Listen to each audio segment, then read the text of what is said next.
लेके 11 बजे के बीच में उपस्थित हूँ आप सबके सामने। आज इनकी कुंडली लेकर के आया हूँ। इनका नाम है काव्या। ये हैं बहुत छोटी, पर डेट ऑफ बर्थ तो नहीं बताऊंगा, लेकिन ये कुंडली मिथुन लग्न की बनती है। अब जरा सोच के देखो कि मिथुन लग्न और लग्न में ही चंद्रमा, पर ध्यान से समझने की बात है, जरा निकट से समझने की बात है कि लग्न में ही चंद्रमा का बैठना, और ये चंद्रमा शुक्ल पक्ष के सप्तमी तिथि के बन रहे हैं, जो व्यक्ति की कुंडली में चंद्रमा को पापक बना रहे हैं। उस चंद्रमा के ठीक आगे गुरु बैठे हैं और ठीक पीछे शुक्र। तो उच्च का ग्रह, उच्च का गुरु यहां और स्वग्रही शुक्र, यानी कि ये लग्न को भी बड़ा अच्छा परिणाम और पर्यावरण मिल रहा है। और लग्न के अधिपति शुक्र, लग्न के अधिपति बुध जन्म कुंडली में मंगल के साथ, उच्च के सूर्य के साथ लाभ भाव में बैठ करके, लग्नेश लाभ में बैठ करके पंचम को देख रहा है, जहां का अधिपति, पंचम का अधिपति स्वग्रही होकर के व्यक्ति के व्यय को सही दिशा में और व्यक्ति को पद पे ले जाकर के स्थापित करने वाला बना देता है। गुरु जो बैठे हैं वो आश्लेषा नक्षत्र के बैठे हैं, जो बुध का नक्षत्र होता है, और वो गुरु और बुध दोनों एक दूसरे से चौथे 10वें के संबंध में हैं। ये एक अच्छी बात है। जन्म कुंडली में मंगल जो बैठे हैं वो अस्त हैं सूर्य से, क्योंकि 23 डिग्री के मंगल और 9 डिग्री का सूर्य, इस आधार पर मंगल अस्त हो जाएंगे। इस कारण से व्यक्ति का लाभ कभी कभी प्रभावित जरूर होगा, उसके इच्छा की पूर्ति होने में देर होगी, पर इतनी बात जरूर है कि वहां उच्च का सूर्य, अब डिस्पोजिटर अगर चूंकि कमजोर हो जाए या मृतप्राय हो जाए तो निस्संदेह थोड़ी सी परेशानी बढ़ेगी। लेकिन व्यक्ति को पिता से, पूर्वजों से, पितरों से, अपने कुटुंब से और सबका प्रेम पाने वाला होता है। एक बात और है, लग्न में चंद्रमा बैठा है, व्यक्ति का मन स्थिर और संतुलित रहेगा। लेकिन चंद्रमा के ऊपर जन्म कुंडली में जरा देखो, राहु से केंद्र में और केतु से केंद्र में, राहु केतु का एक्सिस और चंद्रमा को लगा शुभकर्त्री, ये एक अच्छी बात है। वो चंद्रमा कौन है? धन भाव के अधिपति लग्न में, लग्न के अधिपति लाभ में, लाभेश के साथ।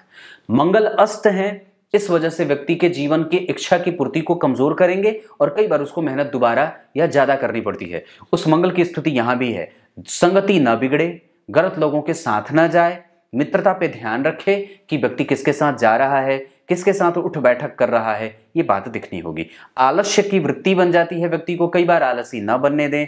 और पिता भाव के अधिपति गुरु उच्च के हैं और जन्म कुंडली में अकेले बैठे हैं, इस वजह से पिता बुद्धिमान और पैतृक संपत्ति का लाभ, और व्यक्ति कुटुंब का प्रिय होता है। अवसर चूकने की प्रवृत्ति कई बार व्यक्ति में हो जाती है, इस वजह से इस पे हमेशा ही ध्यान रखना चाहिए कि व्यक्ति कौन से क्षेत्र की पढ़ाई कर रहा है, कितने अंक आए, कौन सा ट्यूशन कहाँ जा रहा है, किस लोगों से इसकी मित्रता हो रही है, कैसे लोग इसके जीवन में रच बस रहे हैं।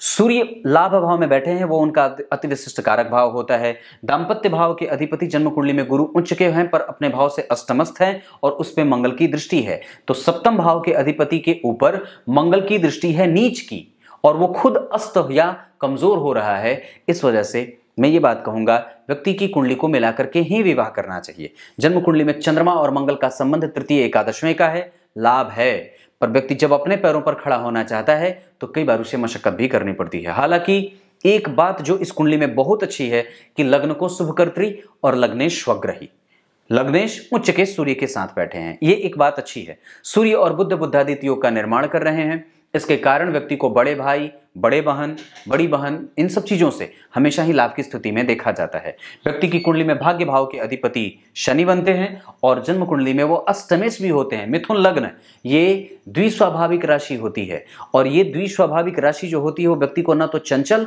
और ना तो स्थिर, ये दोनों में से कुछ भी नहीं बनने देती, और बीच का रास्ता व्यक्ति निकाल लेता है। राजकुमारी के सदृश होता है, राजा के सदृश जीवन जीने वाला, नृपतुल्य होता है, और मन को नियंत्रित करने में इसे कई बार कठिनाई से युक्त जीवन जीना पड़ता है। मंगल के ऊपर दो शुभ ग्रहों का प्रभाव, क्योंकि शुभकर्त्री योग लग्न को लगा है, ये एक अच्छी बात है। नवमांश कुंडली में भी चंद्रमा लग्न में ही बैठे हैं और मीन राशि बन रही है, जो यहाँ के दशम भाव की राशि है।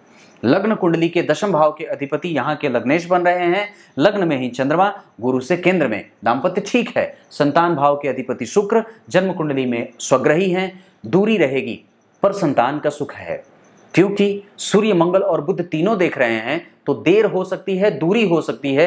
कभी कभी व्यक्ति जो होता है वो अपनी संतति को पीटता भी है, ऐसी स्थितियां भी होती हैं। हालांकि एक बात और भी कहूं तो जन्म कुंडली के नवमांश चार्ट में चारों घर में ग्रह बैठे हैं। नवमांश कुंडली में 4 घर और 4 ग्रह जहां गुरु चंद्रमा केंद्र में, गुरु शनि केंद्र में, शनि जन्म कुंडली में उच्चाभिलाषी, मंगल अष्टम में कई बार रक्त का रोग दे दे और अष्टम भाव से मंगल की दृष्टि लाभ भाव पे उच्च की पड़ेगी, व्यक्ति का दाम्पत्य और व्यक्ति का पति लाभप्रद स्थितियों को प्राप्त करने वाला और धनाढ्य वर्ग से आने वाला होता है। ससुराल में व्यक्ति को संपूर्ण लाभ और संपूर्ण आदर मिलता है, ये बात बनती है। व्यक्ति संपूर्ण तरीके से जब सूर्य की स्थिति यहां बने और अब जब यहां पे जब सूर्य की दृष्टि पड़ेगी तो व्यक्ति को यश, कीर्ति, सम्मान, पद और प्रतिष्ठा सब मिल ही जाता है। वैसे यहाँ के अधिपति अगर 12वें भाव में जाकर के बैठे हो तो व्यक्ति अपने अंडर में लोगों को रख करके काम कराने की स्थिति में भी जा सकता है। काम क्या करे ये दशाओं पे निर्भर करती है और व्यक्ति की आयु अभी छोटी है तो पहले उसकी रुचि देखनी होगी। तो रुचि किस क्षेत्र में हो तो ज्यादा बढ़िया है। ये कुंडली मिथुन लग्न की है, लग्न में चंद्रमा आर्द्रा नक्षत्र के बैठे हैं और लग्न भी आर्द्रा का है। व्यक्ति बहुमुखी हो सकता है, ये किसी भी क्षेत्र में जा सकता है और जहां भी जाए अपने झंडे को गाड़ने वाला होता है। और दूसरी बात है, द्वितीय भाव में उच्च के गुरु बैठे हैं, जहां का अधिपति लग्न में बैठ रहा है, महाधनी योग है। धन भाव के अधिपति लग्न में बैठे राहु से केंद्र में और राहु यहां बैठा है, इस वजह से व्यक्ति को यहां पे कभी कभी कलह या इसके कारण घर में परेशानी का माहौल भी बनता है। व्यक्ति को कई बार राहु का संबंध जन्म कुंडली के अष्टम भाव से, शनि का संबंध जन्म कुंडली के अष्टम भाव से, आयु है, खोजबीन करने वाला, रिसर्च करने वाला, ध्यानस्थ, सवालिया और सवाल पूछने वाला बना देता है। शनि और राहु दोनों का संबंध जब जन्म कुंडली के अष्टम भाव से बनेगा तो कई बार व्यक्ति को अपने स्वास्थ्य का प्रत्येक पल ख्याल रखना ही पड़ता है और साथ ही साथ व्यक्ति बहुत ज्यादा दिमाग लगाने वाला होता है। उसके सवाल सुन सुन करके व्यक्ति का दिमाग खत्म हो जाए, खराब हो जाए। मतलब क्या है, बहुत सवाल पूछे और हर एक बात पे नए सवाल को इकट्ठा भी करता है, बड़ा पेपर लिखता है, दिमाग लगाता है, खोजबीन करता है और मांद में रहने वाला और कई बार खनन क्षेत्र में काम करने वाला, तकनीक के क्षेत्र में काम करने वाला, सॉफ्टवेयर के क्षेत्र में काम करने वाला, कोड वर्ड से बात करने वाला, अंग्रेजी भाषा, विदेशी भाषा में जाने वाला, टूरिज्म के सेक्टर में काम करने वाला, खाद्यान्न में जाए, जमीन के अंदर से गुप्त तरीके से चीजों को खोज करके निकाले और उसके बारे में लिखे, गुप्त रोग, गुप्त बीमारियां, गुप्त चीजों के बारे में जान करके उसके बारे में नई चीज विख्यात करे और वैज्ञानिक बन जाए, ऐसी चीजें बनती हैं। चंद्रमा लग्न में बैठा है, व्यक्ति के मन को संतुलित अगर हम कर लेते हैं तो व्यक्ति का काम अच्छा होगा। ये बात मानने में बड़ा जिरह करेगी, एक बात को नहीं मानेगी और कई बार जिद भी करेगी क्योंकि सूर्य का प्रभाव लग्न के साथ बन रहा है और मंगल के साथ बन रहा है। सूर्य और बुध बुद्धादित्य योग लगा रहे हैं लाभ भाव में, व्यक्ति के कारण व्यक्ति के जीवन में कभी भी पैसे की समस्या ना हो और न ही पैसे के कारण कभी एडमिशन रुके और न ही पैसे के कारण कोई काम रुके।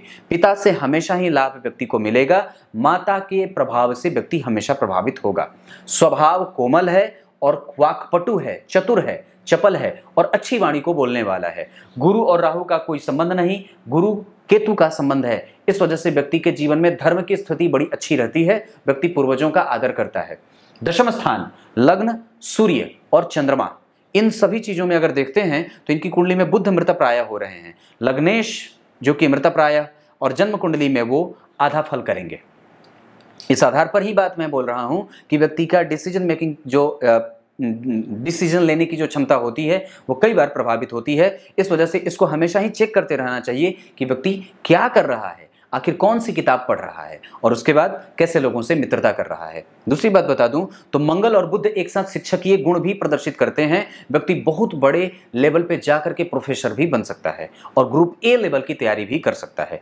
जन्म कुंडली में सूर्य का उच्च का होना, गुरु का उच्च का होना, शुक्र का स्वग्रही होना और राहु का कन्या राशि में बैठना, ये चार चीजें व्यक्ति की कुंडली को मजबूती दे रही हैं। राहु चतुर्थ स्थान में बैठ करके केंद्र से संबंध बना रहे हैं और जन्म कुंडली में जहां बैठे हैं वो नक्षत्र हस्त का है जिसका अधिपति केंद्र में ही बैठा है और ऐसी स्थिति राहु के लिए अच्छी होगी जो कोमलता देगी। केंद्र में चंद्रमा का बैठना, राहु केतु का बैठना, व्यक्ति की कुंडली में ऐसी स्थिति जहां व्यक्ति अगर बाहर जाकर के काम करना चाहे तो भी कर सकता है क्योंकि विदेश भाव के अधिपति जन्म कुंडली में शुक्र विदेश भाव में, अष्टम भाव परमानेंट सेटलमेंट का योग, इस भाव का अधिपति इसे देख रहे हैं, उच्च के गुरु की दृष्टि यहां पड़ रही है। इस वजह से व्यक्ति पैतृक संपत्ति के साथ साथ बाहर भी जाकर के धन अर्जित कर सकता है। शनि जन्म कुंडली में पराक्रम भाव को देख रहे हैं, ऐसी स्थिति बड़ी अच्छी कही जाती है, लेकिन वहां पे वो शत्रु के भाव को देख रहे हैं, इस वजह से कभी कभी पराक्रम से रुष्ट होना पड़ता है। इसका दूसरा कारण यह भी हो सकता है क्योंकि मंगल कमजोर हो रहे हैं। क्योंकि पराक्रम का कारक कमजोर, पराक्रम का अधिपति जो है वो कमजोर हो रहा है, क्योंकि उस राशि का जो डिस्पोजिटर है, जहां वो मंगल जिस राशि में बैठ करके सूर्य अपने आप को उच्चस्त मालूम पड़ते हैं और अपना उच्च परिणाम देते हैं, लाभ देंगे, लेकिन चूंकि उसका डिस्पोजिटर मंगल कमजोर है, इस वजह से बजरंगबली की पूजा और बजरंगबली की आराधना व्यक्ति को करनी चाहिए। दशमांश कुंडली में अगर बात करता हूं तो लग्न में ही बुध और चंद्रमा व्यक्ति को दो शुभ ग्रहों का प्रभाव जन्म कुंडली में व्यक्ति के जीवन में बुध और चंद्रमा की स्थिति बड़ी अच्छी रहेगी और ये व्यक्ति के कर्म को, यहाँ गुरु और चंद्रमा केंद्र में, यहाँ भी गुरु और चंद्रमा केंद्र में आ रहे हैं, ये बहुत अच्छी बात है जो व्यक्ति के करियर को लेकर के व्यक्ति को चिंता नहीं करनी चाहिए। और दूसरी बात है, सूर्य और शुक्र एक साथ जन्म कुंडली के अष्टम भाव में, जन्म कुंडली में यहाँ के अधिपति चंद्रमा लग्न में जा रहे हैं, मतलब अष्टम भाव के अधिपति दशमांश कुंडली में अष्टम भाव के अधिपति का लग्न में जाना, बुध के साथ युति करना, जो कि जन्म कुंडली का सप्तमेश है, व्यक्ति प्रत्येक दिन कुछ न कुछ अर्जित कर ले और हमेशा ही उसका आत्मविश्वास इस चीज पे काम करता रहे कि मुझे कुछ नया खोजना है, मुझे कुछ नया जानना है, जिज्ञासु प्रवृत्ति का होता है। ऐसा इसलिए क्योंकि सूर्य, मंगल और बुध तीनों का प्रभाव जन्म कुंडली के पंचम भाव पे आ रहा है। इस आधार पर व्यक्ति बुद्धिमान, बात को पकड़ने वाला और तुरंत ही चीजों को ग्रास्प करने वाला, समझदारी से युक्त होता है, क्योंकि गुरु बुध के नक्षत्र में बैठे हैं और बुध जन्म कुंडली में शुक्र के नक्षत्र में, लग्न चंद्रमा का बना है, लग्न राहु का बना है, इस वजह से बहुमुखी हो जाता है। ये स्थिति जन्म कुंडली में बन रही है। व्यक्ति की कुंडली में दशम स्थान के अधिपति गुरु अगर बुध के नक्षत्र में बैठे हैं तो निसंदेह व्यक्ति पढ़ाई के क्षेत्र में, एजुकेशन के क्षेत्र में बढ़ सकता है। अगर उसके बाद अगर मैं तीसरे भाव को देख रहा हूं तो जन्म कुंडली में मीडिया का सेक्टर ये होता है, उसका संबंध अगर जन्म कुंडली के लाभ भाव से बने तो व्यक्ति इंटरनेट के क्षेत्र पे भी काम कर सकता है, सॉफ्टवेयर और कंप्यूटर से संबंधित क्षेत्रों में भी जा सकता है, क्योंकि शनि और बुध अगर अष्टम में जा रहे हैं, एक दूसरे से षडाष्टक में जा रहे हैं, तो ये क्षेत्र थोड़ा कमजोर हो रहा है, लेकिन पढ़ने पढ़ाने का क्षेत्र बड़ा बढ़िया हो रहा है। व्यक्ति प्रोफेसर बन जाए, मंगल और बुध के एक साथ बैठने के कारण सूर्य और मंगल, सूर्य और गुरु, गुरु और मंगल का संबंध बड़ा अच्छा बनते देखा जा रहा है। गुरु और चंद्रमा का एक साथ जाना व्यक्ति को कर्तव्य परायण और कर्तव्य में और कर्म में व्यक्ति को कभी भी असफलता का मुंह न देखने वाला बना रहे हैं। नवमांश कुंडली में गुरु और चंद्रमा का केंद्र में आना, ये दाम्पत्य को जहां एक फ्लरिशमेंट दे रहे हैं, वहीं पे व्यक्ति के दाम्पत्य को, और व्यक्ति की कुंडली में जरा देखो, लग्न के अधिपति बुध जन्म कुंडली में मंगल की राशि में, यहां पे वही बुध जो बैठ रहे हैं वो बन रहे मंगल की राशि में, मतलब यहां पे भी मंगल के साथ संबंध, वहां भी मंगल के साथ संबंध, पर यहां वो बुध वृश्चिक राशि में बैठ रहे हैं, इस वजह से कभी कभी नशों से संबंधित समस्या भी देते हैं।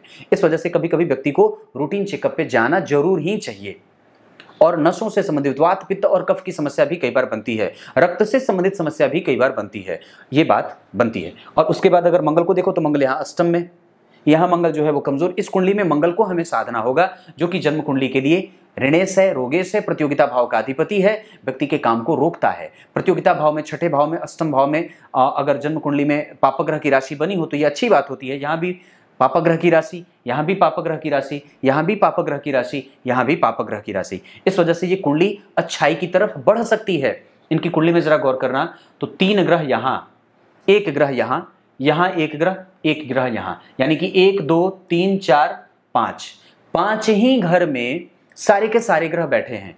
व्यक्ति संवेदनशील होता है, प्रभाव उत्पादक होता है और कभी कभी बहुत ज्यादा दिमाग लगाता है। जिस बात पे बहुत ज्यादा विचार नहीं करना चाहिए उस पे भी बहुत ज्यादा सोच लेता है। शनि की दृष्टि आयु देने वाली, और अभी की दशा के बारे में अगर चर्चा करता हूं तो अभी इनके ऊपर से गुरु की दशा चल रही है जो द्वितीय भाव में बैठे हैं। अभी इनको 2032 तक सावधान रहने की आवश्यकता है।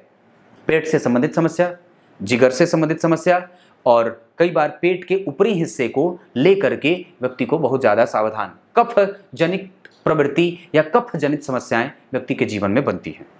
अब क्या बताऊं, जन्म कुंडली में गुरु नवमांश कुंडली में स्वग्रही हो रहे हैं, गुरु कमजोर नहीं है। मंदिर का दर्शन और बजरंग बली के हनुमान चालीसा का पाठ नित्य प्रतिदिन व्यक्ति को याद करवा दिया जाए या वो सुनती रहे। हनुमान जी का दर्शन प्रत्येक दिन करती रहे। सूर्य को अर्घ प्रत्येक दिन अभी से ही बच्चे के अंदर डालने के आदत को शामिल करना चाहिए।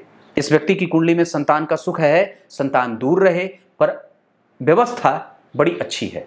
दूसरी बात और कहूंगा, ये व्यक्ति थोड़ा कलह भी करेगा और इसके कारण मानसिक चिंता भी व्यक्ति के माता पिता की बढ़ेगी, विशेषतया माता की। इसके कारण माता थोड़ी बहुत चिंतित रहेंगी, वो बात भी दिखती है। दूसरी बात है, जन्म कुंडली में व्यक्ति के ऊपर से प्रभाव माता का ज्यादा पड़ेगा, पिता से थोड़ा बहुत संबंध सामान्य रहता है, पर पिता से आर्थिक पक्ष और पिता से जो एक बाह्य सपोर्ट जो मिलना होता है वो हमेशा ही मिलता रहेगा। इसके पिता जो हमेशा ही केतु के दृष्टि के कारण अनुभव गम्य और कई सारे क्षेत्रों के जानकार होते हैं और अनुभव से युक्त होते हैं, जो अपना अनुभव अपने प्रत्येक संतति को देना चाहते हैं। पिता का सुख बहुत बढ़िया, माता का सुख थोड़ा कमजोर, भाई बहन का सुख बहुत बढ़िया, बड़े जो भी हैं उसका आशीर्वाद मिले, छोटे जो भी हैं उसका भी साथ मिलता रहे। कुटुंब जन में गुरु ऊंचे के बैठे हैं, ये ठीक है। दरअसल बात यहां ये भी होगी कि धन देर से भी आता है, लेकिन एक बात और भी है कि गुरु शुक्र चंद्रमा को बल दे रहे हैं, इस वजह से ये कुंडली संवर जाएगी, अच्छी होगी। व्यक्ति को पैतृक संपत्ति का लाभ हमेशा मिलता रहेगा और पिता से हमेशा जबरदस्त लाभ व्यक्ति प्राप्त भी करेगा। दशमांश कुंडली, जन्म कुंडली में अगर देखते हैं तो दशमांश कुंडली में लग्न में बुध और चंद्रमा का बैठना, गुरु से चंद्रमा का केंद्र में जाना, ये अच्छी बात है। दशमेश का जन्म कुंडली में लग्न में जाना और परिवर्तन से युक्त होना, ये व्यक्ति के कैरियर को किसी भी दिशा में लेकर के जाए। अब ये बात चूंकि निर्भर करती है, चूंकि बच्ची अभी छोटी है, तो अब वो किस क्षेत्र में जाए, तो पढ़ने पढ़ाने का क्षेत्र, रिसर्च का क्षेत्र, साइंटिस्ट के क्षेत्र में साइंटिस्ट बन जाए, विज्ञान के क्षेत्र में, तकनीक के क्षेत्र में, प्रौद्योगिकी के क्षेत्र में व्यक्ति काम करे तो बिल्कुल काम कर सकता है, ये बात बनती है। अब अभी बच्ची छोटी है, इसके लिए इतना काफ़ी है। तब तक के लिए बहुत बहुत नमस्कार।